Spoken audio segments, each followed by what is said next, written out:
Hi everyone, I am so excited to share with you today my 20 books of 2020.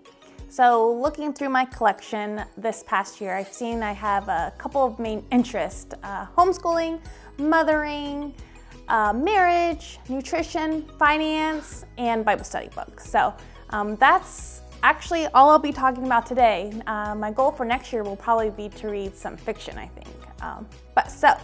My first book of 2020 was 8 Dates by the Gottmans. And I'm not sure if you've heard of them before, but they have some really interesting terms that are specific just to them, such as the Love Lab, the Four Horsemen, love maps, stuff like that. So this was a really good book to start out the year with. And my favorite part, it starts out, the very first sentence of this book is every great love story is a never-ending conversation. And this is a good conversation starter. So we're not able to go on dates right now, but we could still talk to each other and we can still increase those love maps. So it's a good book. The next book I read was Women of the Word. And this was my first book that I completed after having Titus. So I went probably 2 or 3 months without reading any books, but that newborn haze is tough. But reading this book, it was a great reminder that we need to be in the Word. We shouldn't just hear or listen what someone else tells us about the Bible. We should actually read the Bible for ourselves. So, good book. The next one is Beth Moore's Chasing Vines. And I first listened to this on Audible, and I'm going to reread this as a resource for me as I'm going to be teaching a lesson on the fruits of the Spirit. So, my biggest takeaway from this book is that we need to be connected to the vine. My next book is a quick little read called Praying Circles Around Your Children. And Dave Ramsey has something called the debt snowball, where you attack the smallest debt first. And I kind of felt like that was with this book too, because this was a short book, but it packed a powerful punch, and it actually gave me confidence. Yeah, I can continue to keep reading. And so I really enjoyed this one. This was good because, as a parent, you need to be praying about your children. My next one was called Dumbing Us Down. And I'd seen it circulating in the homeschool book genre. And I read it, and it's very eye-opening, very thought-provoking. If you're thinking about homeschooling or you're just looking for a different perspective, this was a really good perspective to read. I enjoyed it immensely. My next one was The Unhurried Homeschooler. Pretty short, easy read again.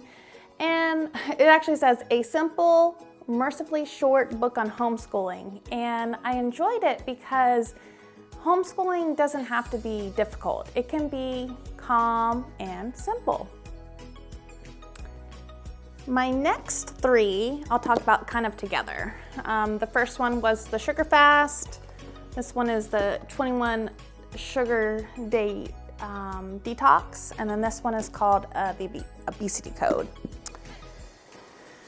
I'm putting these all together because I read them about the same time. And this one is really good for the spiritual side of things. You shouldn't put sugar or food as an idol before God. So I like that aspect of it. This one was pretty good because it talked about why sugar is so addicting. And then it gave a lot of good recipes and tips for substituting sugar. And then this one, I have read twice now. I think I may even read it a third time. I will recommend this book to everyone because he gives a really good theory on why most diets don't work. And he gives a solution for it. And I don't want to steal his thunder, but he has a very good solution for it. And kind of encouragement along the way that, yeah, no wonder the other diets aren't working or whatever, because they're not meant to be sustainable. I think I read these in the middle of the summer, and they were really good, and then I'm gonna have to, like I said, I'm probably have to read this one again. This is the Read Aloud Family. This is mostly a homeschool, but it could be just a parenting or a mama book too. I just want to hug this one. This was so good. I just read it and I just had a smile on my face. It had a lot of things that we already do as a family. And then also I really liked that at the end she included her book list of things that she recommended for different ages, and she really talked about this whole culture of everyone reading in the family together. And a really cool part was, as I was reading this book, Jan does Bedtime with Timothy and Evie, and I do Bedtime for Titus right now, and they were reading a book called Silly Sally, and we went for a walk, and Evie started walking backwards and kind of giggling, and Jan started singing the rhyme to Silly Sally. And Timothy and Evie started singing it along with him. And so I saw like this real life example of what she talks about in this book, this culture of reading as a family, because they read that together and then they were kind of acting out a scene in the book together, and Jan had memorized that book. So that was kind of funny for me. This one is written by the same author, Sarah Mackenzie. This one is called Teaching from Rest. It's a homeschool book. And again, it goes along with what I'm kind of craving. I feel called to homeschool, but for me, I feel called to homeschool in just a real calm and relaxing way where we can just all learn and grow together as a family. That was good. The next one, this is called Raising a Young Modern Day Princess. And I got this one, of course, because I have a daughter, Evie, and I'd been praying the fruits of the Spirit over her probably a year and a half ago I started. And then I found this book, and each chapter talks about the fruit. So talking about the fruit of faithfulness in your princess life, and so on and so on. And so when I found that, I was like, oh, this is perfect. And I really like the way that it's got this training mindset with your daughter as well. You're training your princess to be fruitful as well. They used this example of tea parties, which I really liked. I didn't know why I liked tea parties, but they used it as sort of a way to practice some manners. And I like that idea a lot. The Brave Learner, I feel like this one I could hug too. I just love it. She had so many great encouragement and examples and ideas. And I actually wrote this author. I wrote her and I said, her name is Julie Booker. And I said, thank you so much for your book. I just finished it. I love the encouragement in all of your examples and ideas. But what most is it really felt, I was sitting down for tea with a mentor and she was talking to me about all of the things that she had wished she had known when she started homeschooling. And guess what? She responded to me. She said, oh, thank you. That was my hope and goal in writing this book. That was very cool.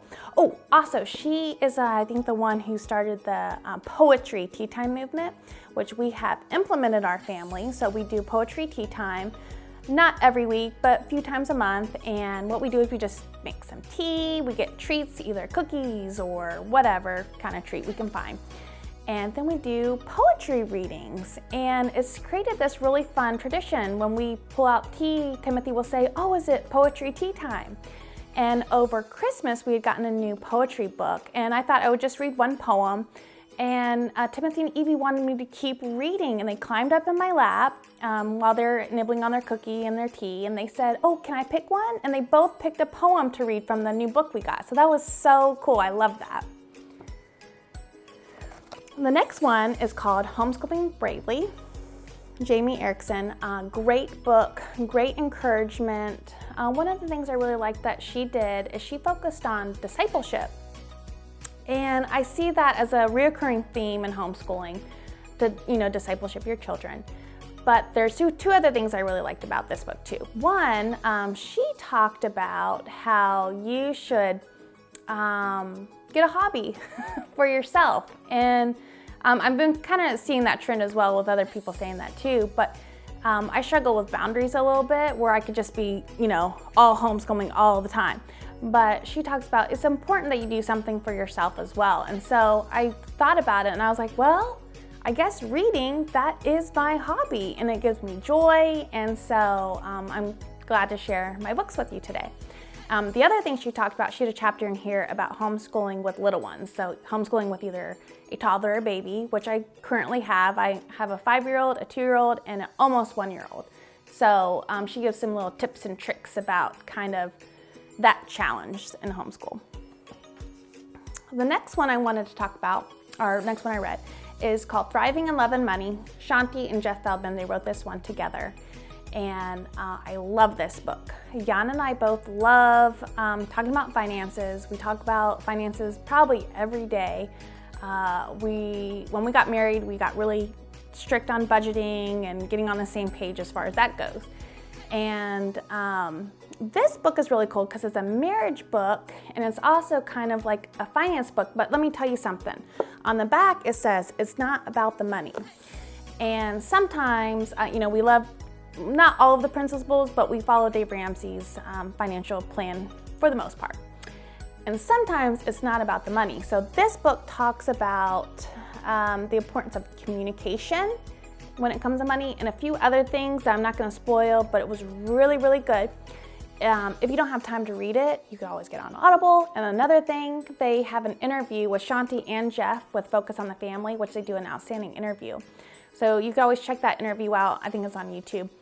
And one of my favorite things about their interview is she talks about this very insightful thing that they realize later on about going out to dinner and ordering a Coke.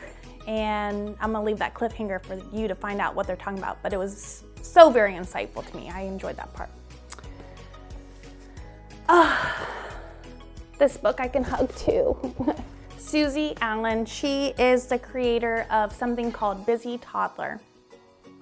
I discovered her about a year or so ago, and I love her so much because everyone kind of has this idea that the toddler time period is a little challenging. And she does a great job of giving empathy for this stage in life. And one of my favorite things that she does is she talks about, say your name and your child's, your age and your child's age. So for instance, I am 37. My child is 5, 2, 1, whatever the age is. I need to help them through this situation because I have so much more life experience. And so that was so helpful for me because they're not giving me a hard time on purpose. They just don't know how to get through whatever that challenging thing that they're trying to get through. So I also want to say another great thing about this is she has so many activities and things for the toddler age that is so helpful. Pom-poms and stickers and paper towel holders and all sorts of fun stuff. So a great book. So if you're pregnant or you have a baby or you have a toddler, this book's for you. She's amazing. The next book I read was Awakening Wonder. This was my first Sally Clarkson book. I personally find that hard to believe because she has been so popular in the mothering and the homeschooling and the making your home, the life-giving table, all those things. So, but this is my actually first book I read of Sally Clarkson, and it was great. Again, she was another one who really focused on the idea of discipleship, discipling your children.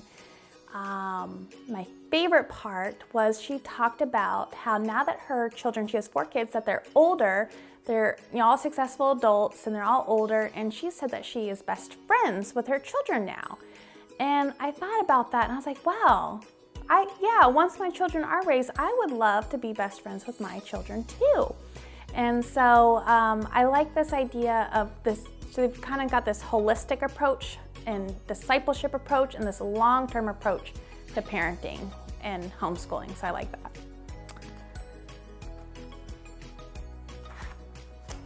The next one was a Bible study I did called It's All Under Control by Jennifer Dukesley.